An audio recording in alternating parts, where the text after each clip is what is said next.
Story time. Here's a quick story about the importance of being a good sight reader. Now, this is something I've worked on my entire career, whether it's reading lots of different music for jazz, classical, just lots of different genres. I would always find music to sight read, and that's something I practiced for a very long time. Got called in on Monday morning. There was an emergency. Somebody couldn't make the session, so they called me to fill in. So it was a jazz session. So I didn't know anything about what the music was. So you might be responsible for not only reading the written parts, but also improvising, and that was the case. Of all the tunes we recorded, 3 of them had trombone solos, so I had to read changes that I hadn't seen before.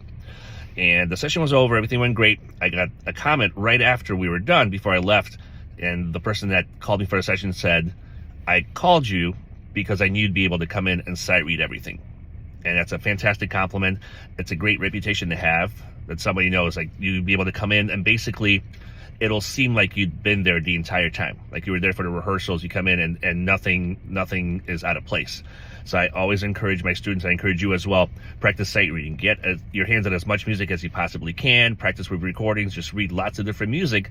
So it's going to be very hard for you to be surprised by anything, and you can come into a session or to a rehearsal, to anything, and be ready to go, even though you hadn't seen the music before. So again, it's an important skill to have.